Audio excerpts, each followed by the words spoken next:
مولانا ظفر علی خان نے قائد کو یوں خراج عقیدت پیش کیا: تاریخ ایسی مثالیں کم پیش کر سکے گی کہ کسی لیڈر نے مجبور و محکوم ہوتے ہوئے انتہائی بے سر و سامانی اور مخالفت کی تند و تیز آندھیوں کے دوران 10 برس کی قلیل مدت میں ایک مملکت بنا دی ہو۔ اس وقت یہ تصور عام ہو گیا تھا کہ پاکستان جو بننے والا ہے، اور شہروں میں اور گاؤں میں فسادات کا سلسلہ شروع ہو گیا تھا، اور اس میں سب سے بڑی جو قوت تھی نا پٹیالہ کی جو مہاراجہ کی فوج تھی نا، سکھوں کی فوج تھی، وہ بڑا ایک اہم رول ادا کر رہی تھی۔ انہوں نے قتل و غارت کا بازار گرم کر رکھا ہوا تھا، اور دن بہ دن جو ہے نا یہ فسادات ہر گلی، ہر محلے، ہر شہر میں پھیلتے گئے۔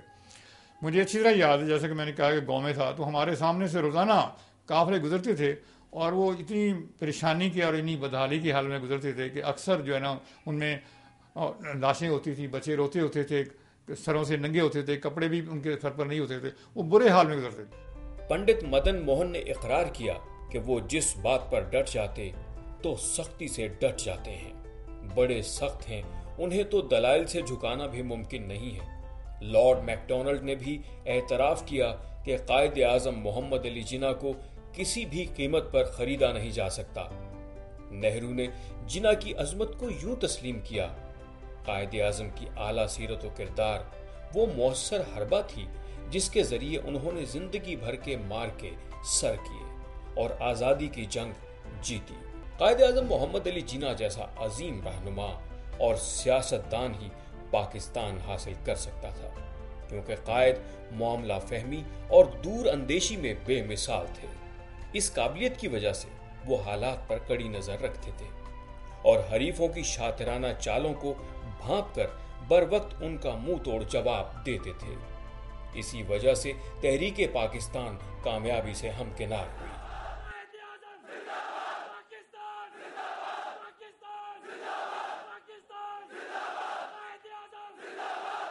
قائد کی روح ہم سب سے آج یہ سوال کرتی ہے کہ قائد کے پاکستان میں انصاف، رواداری، قومی مفاد، منصفانہ تقسیم دولت، غریبوں کی ترقی کے مواقع اور دو قومی نظریے کی بنیاد پر اسلامی جمہوری اور فلاحی ریاست کی بہار کب آئے گی؟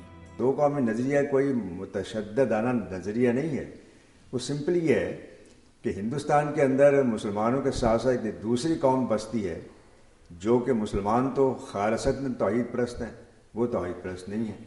یہ دوسری یہ ہے، سمجھیں آپ کے مسلمان جو ہیں وہ ذات پات میں اس لحاظ سے بلیو نہیں کرتے جیسے کہ ہندوؤں کا سسٹم ہے۔ قیام پاکستان سے پہلے سندھ، پنجاب، سرحد، بلوچستان اور مشرقی پاکستان کے تمام شہروں میں سیاسی اور کاروباری لحاظ سے ہندو اور غیر مسلم مضبوط تھے۔ تمام غلہ منڈیوں اور صنعتوں پر ان کا قبضہ تھا۔ اس پریشان کن صورتحال میں مسلمانوں کی اقتصادی حالت انتہائی کمزور تھی۔ ان کے پاس مزدور، ریڑی بان، لوہار یا موچی کا کام کرنے کے علاوہ اور کوئی راستہ نہ تھا۔ اگرچہ چند ایک پڑھ لکھ بھی گئے لیکن انہیں حیثیت اور اہلیت کے مطابق ملازمت نہ دی جاتی۔ قابل افسوس بات تو یہ ہے کہ قیام پاکستان کے بعد بھی صرف اور صرف چہرے بدلے اور بار بار بدلے۔ پاکستان جب بنا تھا نا، ہم لوگ ادھر بارڈر کے اوپر سے ادھر کتنا قتل و غارت ہوا تھا کہ لوگ خون و خون کا دریا چل گیا تھا، نہر چل گئی، بڑے قتل بڑے ظلم کیتے انہوں لوگوں نے، بڑے ہندوؤں نے ماں بہن کی عزت بھی لٹیاں، انہیں قتل و غارت بھی کی، بڑے ظلم کیتے نہیں انہوں نے۔ تو اسی لوگ آتے ہیں ٹھیک ہے پاکستان بن رہا جی۔ سرحدوں کی حفاظت پر معمور کیے جانے والے سٹاف کالج کوئٹہ میں قائد اعظم کا خطاب بھول گئے اور اقتدار کی دیوی کو دل دے بیٹھے، اور کبھی جمہوریت کا راگ الاپنے والے حکمران بنا دیے گئے۔ تماشا تو یہ ہے کہ دونوں ہی اپنی حکمت عملی میں کامیاب رہے، اور جب تک انہیں مخصوص حلقوں کی آشیرواد حاصل رہی وہ اقتدار کے ایوانوں میں بے دھڑک ناچتے گاتے رہے۔ 11 اگست کی ان کی تقریر پاکستان کا ویژن تھا۔ اس تقریر میں انہوں نے کیا کہا کہ دیکھیں اب پاکستان بن گیا ہے، اس پاکستان کو باہر سے خطرے نہیں ہیں، اس پاکستان کو اندرونی خطروں سے بچانا ہے، اور سب سے بڑا خطرہ انہوں نے 3 چیزوں کا نام لیا: کرپشن، اقربا پروری، فرقہ واریت۔ پاکستان کے متعلق ویژن کا یہ حصہ آج کے پاکستان کے تقابل میں جب میں دیکھتا ہوں تو یہ بالکل ہی معکوس ہو چکا ہے، الٹا ہو چکا ہے۔ کرپشن جس کو روکنے کے لیے کہا گیا تھا وہ بڑھتے بڑھتے اتنی چھا گئی ہے کہ محترم ہو گئی ہے۔ تعلیم کی کمی، جدید علوم سے محرومی اور جاگیردارانہ نظام کی موجودگی میں عوام الناس کی ضروریات زندگی تک رسائی ناممکن بنا دی گئی ہے۔ طبقاتی جاگیرداری نظام کا خاتمہ صرف اور صرف انتخابی نعرے کی حد تک رہ گیا ہے۔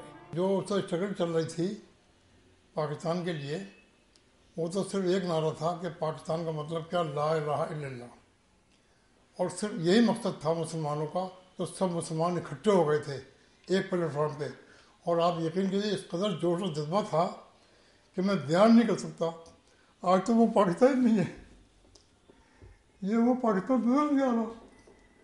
یہاں کے جو حکمران ہیں نہ اہل ہیں نہ سمجھ ہے، ان کو کوئی سمجھ نہیں ہے کیا کرنا ہے، کیسے کرنا ہے، سمجھے؟ وہ ان کے اندر قابلیت نام کی کوئی چیز نہیں ہے۔ ملک کی تمام بڑی سیاسی جماعتیں سامراجی ذہنیت کے قبضے میں ہیں۔ آج کا دن اسی عہد کو باندھنے اور اس کی مسلسل آبیاری کرنے کا دن ہے۔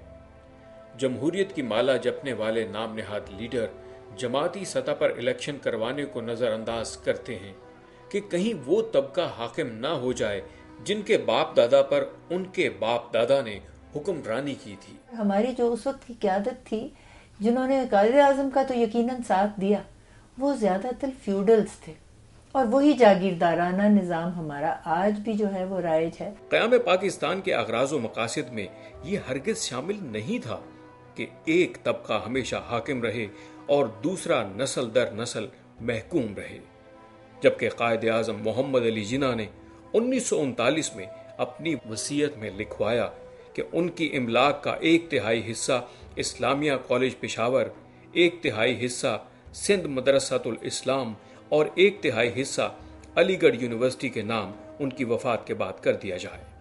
قائد اعظم نے یہ اعلان اس وقت کیا جب سونے کی فی تولہ قیمت 20 سے 25 روپے تھی۔ قائد اعظم یقیناً ایک بہت بلند مرتبہ پر فائز تھے۔ انہوں نے پاکستان کو تخلیق کیا، مسلمان قوم کی تشکیل نو کی، اور اس لحاظ سے دنیا بھر میں ممتاز ہو گئے۔